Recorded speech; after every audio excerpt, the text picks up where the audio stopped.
Hello, you two. I'm glad you got my letter. Durin's awake and waiting on the bench over there. I'm here if you need help. Just give me a shout. Don't worry about us. We'll be fine. Oh, hey, you two. I just remembered what happened right before I passed out. Thanks for holding me back. I'm fine now. It's just... a lot of people seem to have forgotten me. Don't worry. We'll figure out a way to fix this. Why don't you start by telling us what happened? It felt so strange. After I realized no one recognized me anymore, I suddenly felt like I'd completely lost contact with my body. Abyssal power lies sealed within this body I inhabit. So when I lost my connection to it, I lost control of that power too. It wasn't until I heard everyone calling my name that I was able to reconnect with my body. You lost contact with your body? Does that mean there's something wrong with it? Sounds like we need Albedo more than ever. I don't think the problem lies in Albedo's alchemy. Huh. But then, why are people forgetting you? Guess that's what we need to figure out. That means we need Alice for sure. But it's been ages and she still hasn't been in contact. Now would be a really good time for a hint. How could the story's budding branches even hope to reach beyond the towering walls? Leaving the castle, the witch went off in search of the tallest, grandest tree in the whole world.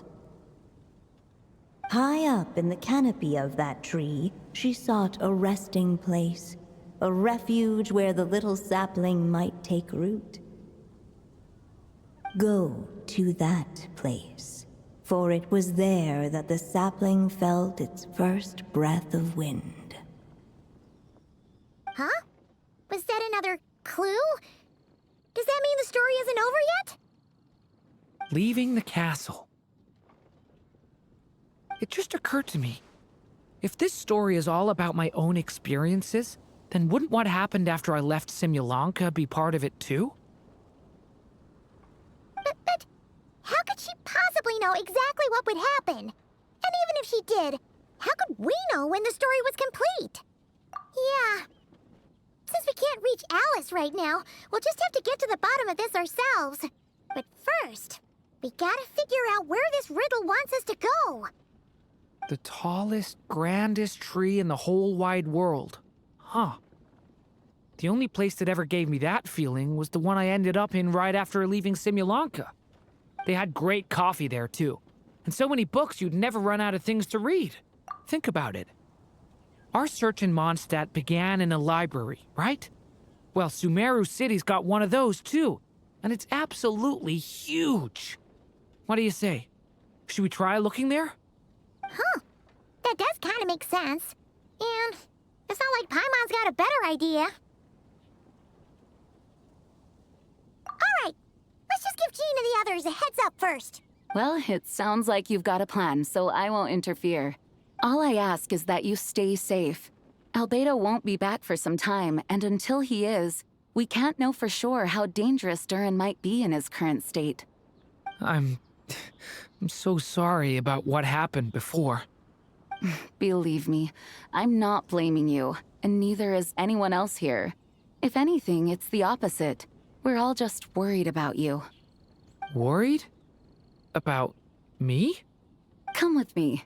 I want to show you something. As soon as they heard you were awake, they all hurried over to see how you were doing. You all came to see me? A little birdie told me you're working on finishing a storybook. So maybe all those people losing their memories is just a plot twist, waiting to be resolved. Miss Lisa, you always seem to know how to put my mind at ease. Please, everyone, don't worry about me. When I get back, I'll find a way to complete my mother's story, and the one we started, too.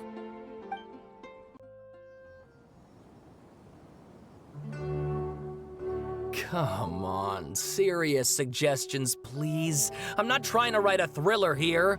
It's supposed to be an essay, you understand? An essay. That means facts and logic. Well, if it's facts and logic you're after, you shot yourself in the foot with your choice of research topic, didn't you? The Tatara Suna mystery. When so much remains unexplained, there's little to be objective about. Unless, of course, you restrict yourself to textual criticism. Yeah, well, this is my teacher's area of research. I can't change that. But it's fascinating enough without having to sensationalize it, don't you think? The strange location, the missing details, a mysterious person. I want to write my essay on something interesting, and I'm interested in getting to the bottom of all this. That's the only reason I came to you. Yes, you came to me, so all the more reason to take my advice. The fact is, it's the dramatization that will make people want to read it. There's no getting around that. Okay, but... Did one of them just mention Tatara Suna? But that's all the way in Inazuma! Is it just Paimon, or is it kinda unusual for someone in Sumeru to want to write a paper about that? Everyone here's just going about their business. Maybe it really is just Paimon. Guess people here are free to research pretty much anything. Great! Let's go find out what this Tatara Suna mystery is all about.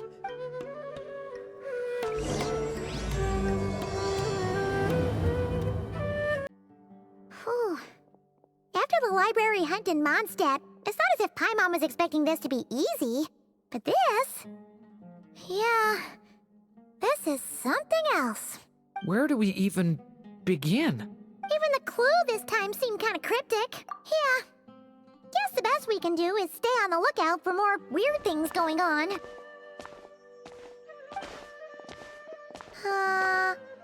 Sorry, what was that? I'm here to return Volume 5. According to the catalog, Volume 5 of this series is not available for loan. I can't accept the return of a book that was never checked out in the first place. Let me put it this way. My copy is complete. Yours, on the other hand, is missing large amounts of content. So you should swap it for mine instead. Sir, you have to understand. Managing a library is a serious business, and we have protocols in place for this kind of thing. I can't just replace an important volume in our collection based on nothing more than your word. Hey, look what the Wandering Tom dragged in. Oh, it's you.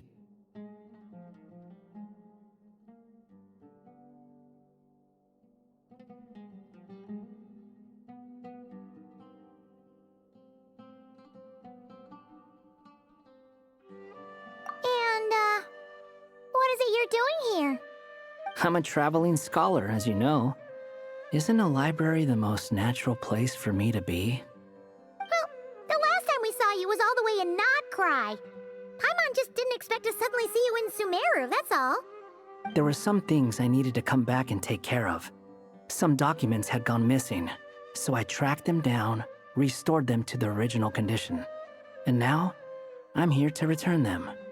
And considering what I'm planning to do next, it feels like a weight off my shoulders. What's going on with you, huh? You look like a kicked puppy. Hat guy. Ah, at least you haven't forgotten about me. What's that supposed to mean?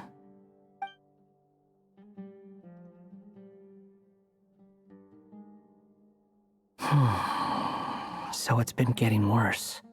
Sounds like you know something we don't. After he left Simulanka, he spent some time traveling Sumeru with me.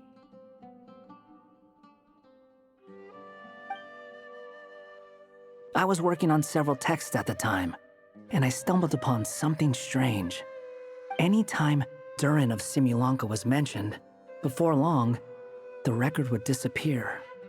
Which means, all the remaining records on Durin are about the evil dragon that fell on Dragonspine. How did you even discover that?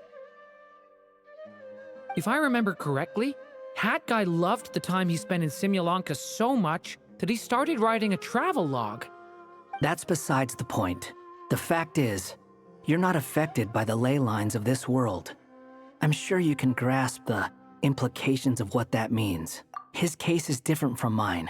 It's more like the world itself refuses to accept his existence. It started with a few written records, but now, it sounds like it's spread to people who never met him or didn't know him well. At this rate, the whole world might forget him altogether. The whole world? But that includes all my friends in Mondstadt, and even Hat Guy, too. So that's what you've been worried about all this time? Why didn't you just tell me? There are more important questions right now, like figuring out how to fix this. That mage clearly cared a lot about her child. She left that book behind for a reason. If you want answers, isn't that the place to find them? You think that didn't occur to us already? Problem is, we need to find the memory that unlocks the next chapter first. Mind if I take a look? I just want to know what secrets this book is hiding. Besides, I've run into a bit of red tape, so I've got time. Of course. Be my guest.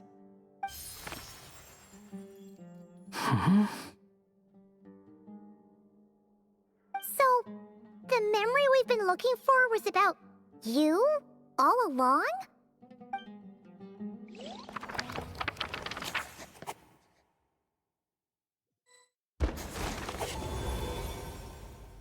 The little dragon became companions with a stray cat with dark blue fur. It was a friendship born of all they had in common. He left his castle at the stray's invitation, setting out to explore the world beyond its walls. There, he grew fond of the outside world, eager to make friends and share the story of his life. Taken by the dragon story, the stray tried to write it down. But he soon realized that no matter how he tried, it would always warp into the evil dragon's tale.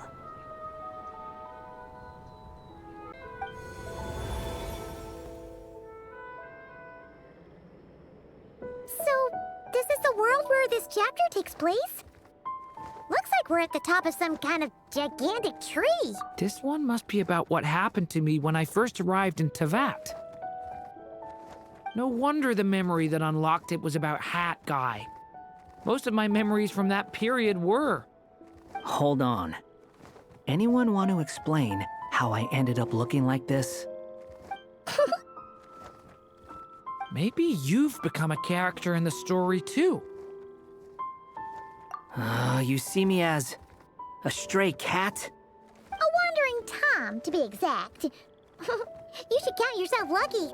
Of all Durin's friends, your character is by far the most memorable.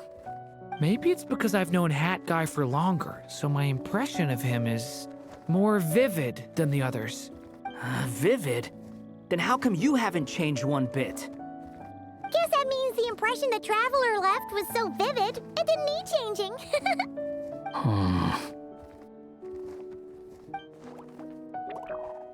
Hello, everyone! Ready for today's adventure? It's the storybook, Durin! Oh. So you're not playing yourself in this one?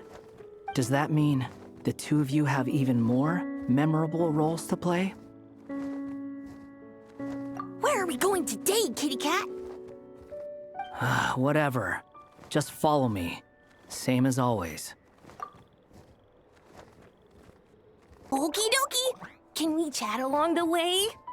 If you have something to say, just say it. Was that seriously how the two of you communicated when you first got here? Yep. Anyway, how do we get ourselves out of here? Usually, the narrator gives hints to help us figure out what to do. Speaking of which, about time we got some of those, don't you think?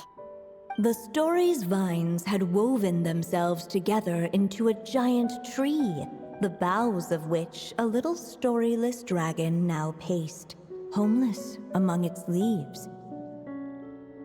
He had to find a way to leave this place and set off in search of a home of his own. If he stayed, the world would erase him from its memory altogether. To leave this place? But where am I supposed to go? The little dragon felt completely lost. Just like the vines, the road ahead branched off into different directions, twisting and turning before disappearing into the mist. But as luck would have it, a prophetess waited up ahead. Perhaps she might know where each path might take him.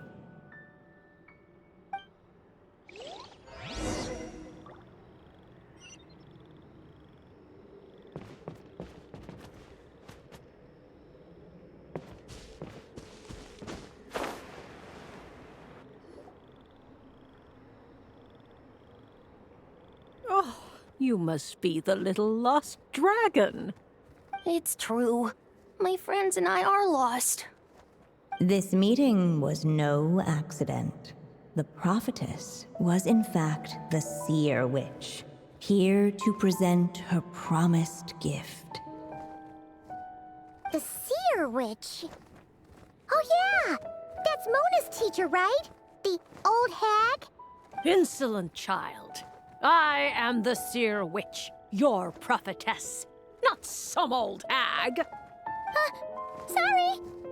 Now, little lost dragon, I have come to bestow the gift I once promised. A prophecy. A prophecy? Hear me now, for my prophecy is this. One day, the dragon from beyond the castle shall be reborn, and none may avert its coming. The wind took the prophecy and swept it off into the distance. And so, the little dragon was shown a path to wander. As far as I remember, once that alchemist from Mondstadt learned about the prophecy, he chose to stand with you against the evil dragon. So, what does any of this have to do with you being forgotten? Oh, wise witch of prophecy. Could we trouble you with another question?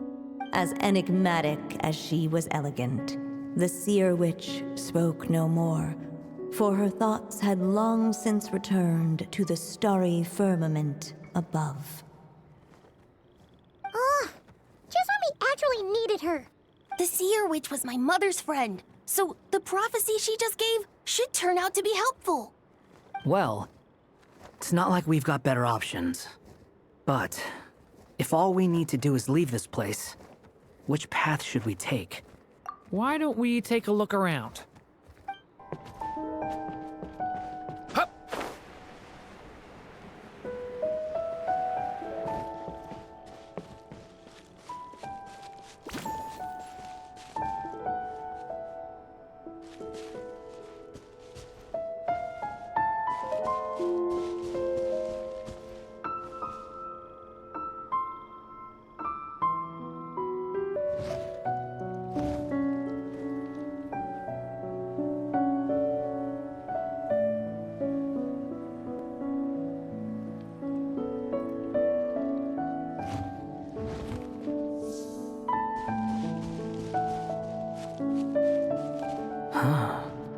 Looks like there's another path over here.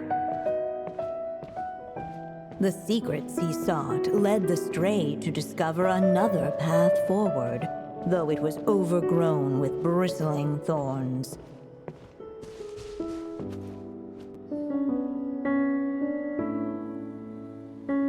It seemed to lead away from this place, but each time he tried to follow it, the branches of the tail sent him back to the start.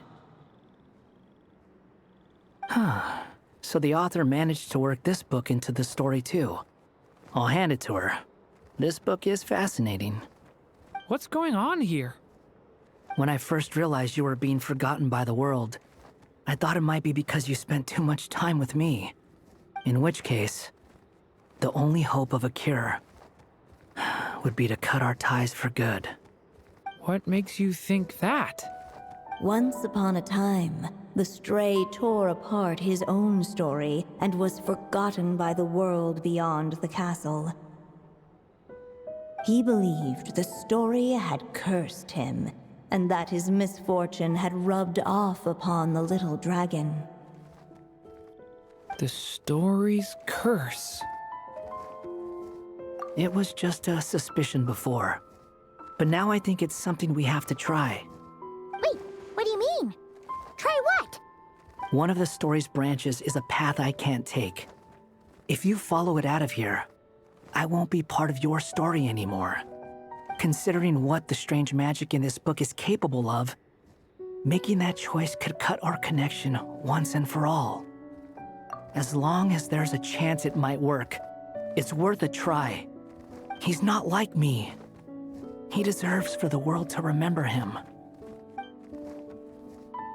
Well, maybe Hat Guy has his reasons for thinking that way, but that's not the kind of decision I can make so easily.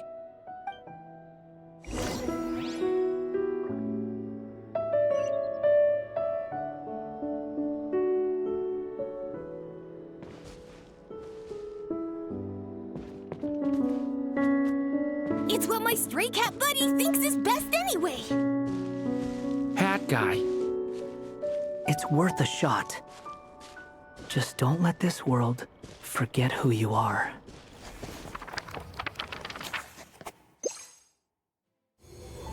The little dragon left along the path his companion could not take.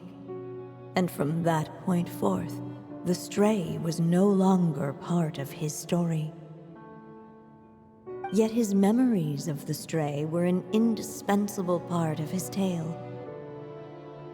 With the stray gone, the story lost the very spark that had first set it in motion. In the end, the little dragon's story faded into nothingness, and in the world beyond the castle, only the evil dragon's tale endured. Who am I? Is this me?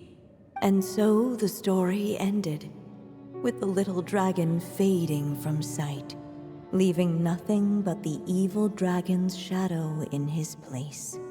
Oh no! But Durin! Ugh!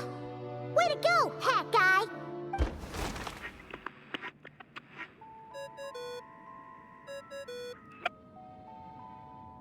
Hello, children.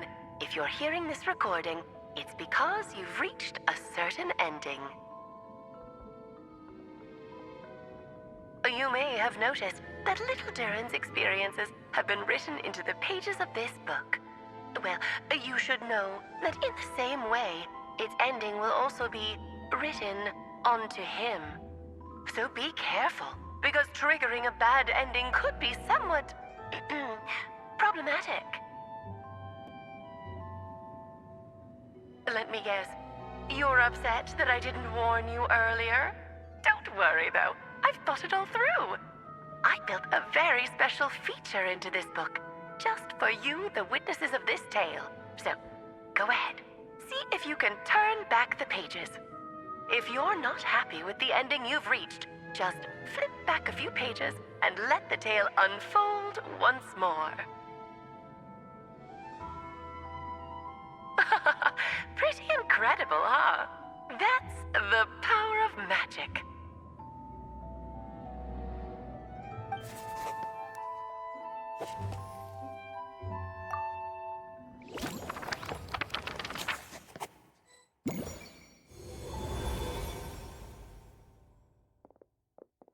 Ugh! That last ending was awful. No way we're picking that path again. What are you even talking about? Hurry up and pick a path so we can get out of here. Let's pick one together. Sounds like the others aren't aware of what just happened. But Paimon's not sure how we'd even explain it. Guess all we can do is warn them if they're about to choose wrong again.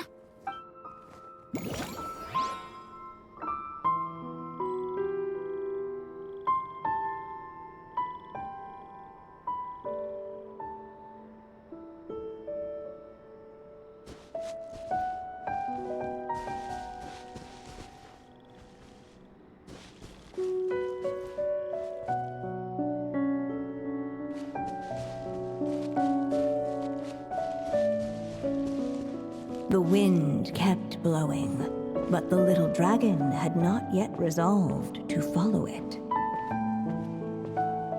Before him lay a foggy path, and where it might lead he could not tell.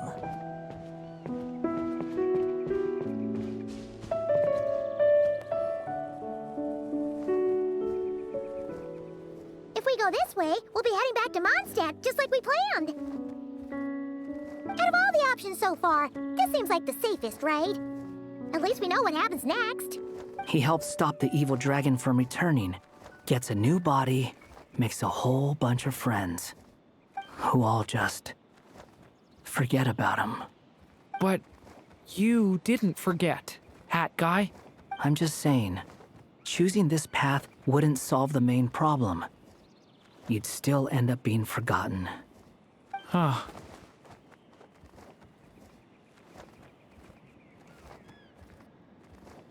I'm not against choosing this path. I just wonder what secrets it might be hiding. Let me think about it.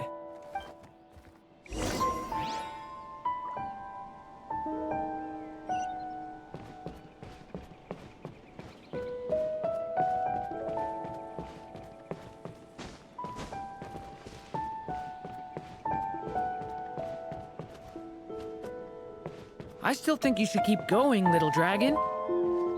If you leave the castle, you can accomplish something amazing and make a bunch of friends along the way. Really? Then let's go!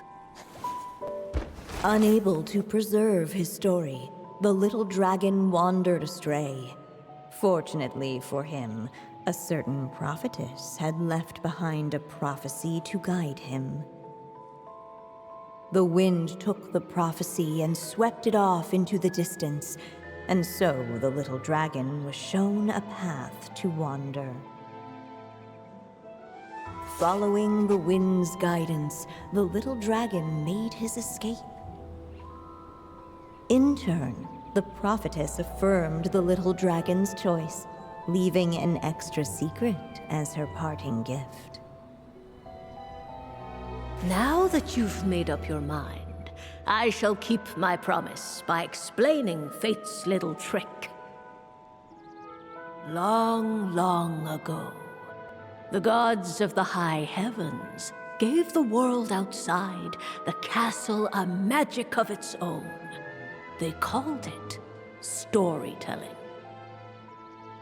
It was a magic of almost unshakable power that governed how people met, grew close, and understood one another. Each person had a story meant for them and them alone, one whose ending was written in the heavens long ago. In truth, your story and the evil dragons are simply two versions of the same tale, and that is something the magic of storytelling cannot abide. Beyond the castle's walls, your story cannot take root, for the evil dragon's tale has done so already.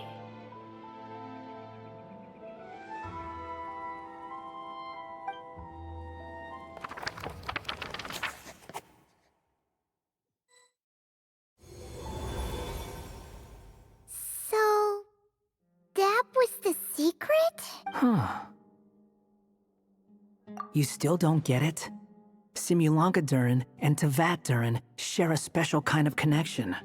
Their fates are mirror images of one another.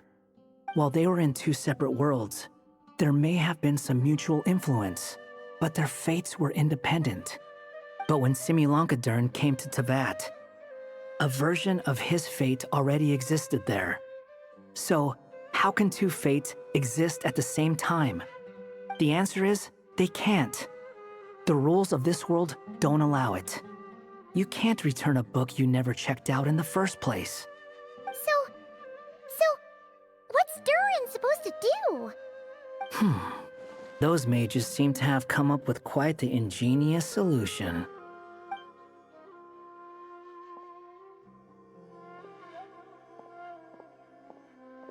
I'm here to make a return.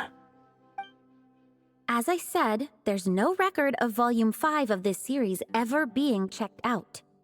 Then just think of this as Volume 6. Based on what I know, the author was planning on publishing another volume anyway. The catalog does have a slot reserved for Volume 6. So, this is it? Sure, let's go with that. All you need to know is, I'll be the one writing this series from now on. You... What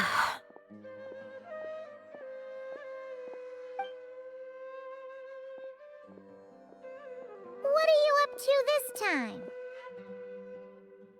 Remember the red tape I mentioned before? Well, I just took care of it. Now, I guess you'll be off to see your alchemist friend? It should be pretty obvious by now. He has the answers you're looking for. Well, we do have a whole bunch of things to confirm with Albedo, that's for sure. But didn't Jean say he'd be gone for quite a while? I'll join you. Just let me know when it's time to go. Hat guy? Don't sound so surprised. I'm part of this story too, aren't I? I'm just playing my role. Well, yeah. But it's not that. I just feel like you want to help, but something's holding you back. When I first realized you were being forgotten by the world, I thought it might be because you spent too much time with me. I even thought cutting our ties might be the only way to fix it. Why would you think that?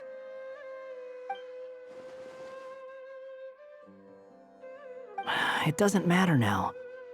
Judging from the answer this book has given us, I was probably overthinking it. Just as well, with the ley lines rejecting him like this, the people who still remember him are his only remaining connection to this place. If that last fragile tie was broken, who can say what devastation his unbound body might unleash? And to think I'm one of the people keeping you here, instrumental in helping change your fate. Can't say I saw it coming. Well, if it's good enough for Hat Guy, it's good enough for me. After all, he is about as odd as humans get. Excuse me? With some people, even if you try asking a simple question, they'll always give you a complicated answer. And the more you ask, the more complicated it gets. Truth is, Hat Guy's just that kind of guy. Whatever. All I needed was a yes or no, so we can quit it with all the back and forth.